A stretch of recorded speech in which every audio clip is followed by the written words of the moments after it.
Hello students, after the transcription we are taking today translation, the process of protein synthesis, how the protein synthesis takes place. I told you earlier the structure of messenger RNA or about the messenger RNA and ribosomal RNA and also the tRNA, okay, transfer RNA. Here in the translation all the three RNA are involved for the formation of polypeptide chain of the protein. See children, one of the amino acid joined with the second amino acid, as you all know 20 amino acids are present in the chain of protein, one chain of protein. So one amino acid attaches with the another amino acid or with the another amino acid with the help of polypeptide bond. Therefore it is known as polypeptide chain. So how the whole procedure takes place, today we will discuss here. First of all, if I am telling you that DNA is dictating for the polypeptide chain or for the formation of polypeptide chain, so that statement is absolutely right, because the DNA is one of the segment which is dictated the information in the form of messenger RNA for the process of protein synthesis in the cell cytoplasm from the cell nucleus, right, or from the karyoplasm to the cytosol, right. How the whole procedure takes place, how the three RNA involved in the whole procedure of translation, I am telling you here. So first of all, in the cell cytoplasm, first of all the amino acids are charged one by one. This is the natural procedure. One by one each and every amino acid is charged in the cytoplasm or the cytosol itself by the activation energy. ठीक है, कोई भी activation energy उस पर apply होती है और amino acid क्या हो जाता है, हमारा चार्ज हो जाता है. ठीक है, this is the structure of tRNA. I told you earlier. ठीक, C, C, A and OH. Then that charged amino acid joined with the OH end of tRNA. ये हमारा tRNA है. ठीक है, इससे हमारा कोई भी अमीनो एसिड जो चार्ज है वो यहाँ पर क्या हो जाता है, ऐड हो जाता है in the initial stage of the translation. And here on the strand of messenger RNA so many nitrogenous base are present which are not involved in the translation. That segments are known as untranslated segments. ठीक है, they are present before the initiation codon or after the stop codon. initiation codon जो procedure को शुरू करा रहा है, तो initiation codon हमारा क्या है यहाँ पर, AUG. AUG is the codon which code for the first amino acid, that is methionine. It codes for the first amino acid. ठीक है, यहाँ पर डिफरेंट हमारे क्या प्रेजेंट है, कोडोन प्रेजेंट है, जिसके एंटी कोडोन कहाँ पर प्रेजेंट होते हैं, tRNA पे. मैंने आपको जब tRNA बताया था तब आपने समझा होगा इस चीज को. तो अमीनो एसिड यहाँ पर क्या हो जाता है, चार्ज हो जाता है. Then it add to the tRNA or the end of tRNA where the amino acid binding site is present. Then that type of tRNA is said to be charged tRNA. The whole procedure takes place in the cytosol itself. ठीक है, so the ribosome or the ribosomal RNA contains the two subunits, the smaller one and the larger one.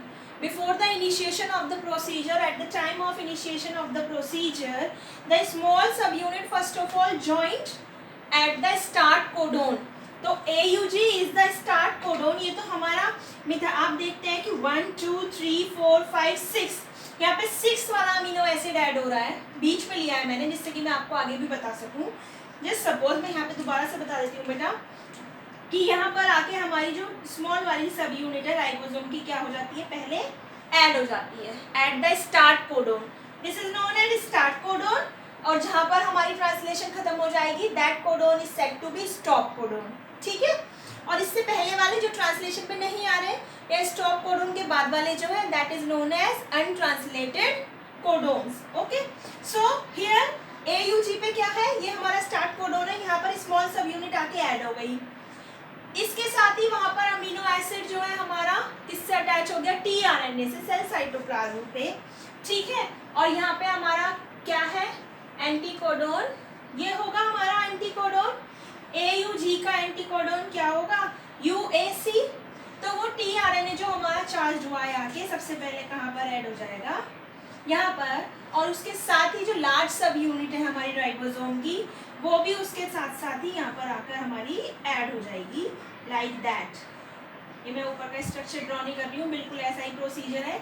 यहाँ पे मैं आपको first codon और anticodon की pairing दिखा दे रही हूँ. And these codon and anticodon are attaches और bonded with the hydrogen bond. जैसे नाइट्रोजिनस बेसेस ऐड होते हैं आपस में, ठीक है, तो वैसे ही हाइड्रोजन बॉन्डिंग होगी.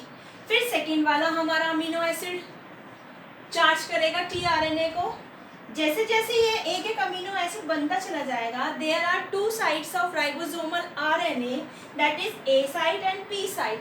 A site is completely free to attach the amino acid, one amino acid to the another by means of polypeptide bond, and P site is free to make the chain of amino acid. जो A side वाला है वहाँ पर आकर हमारा हर charge tRNA attach होता रहेगा और P साइड से अमीनो एसिड की चेन हमारी रिलीज होती रहेगी.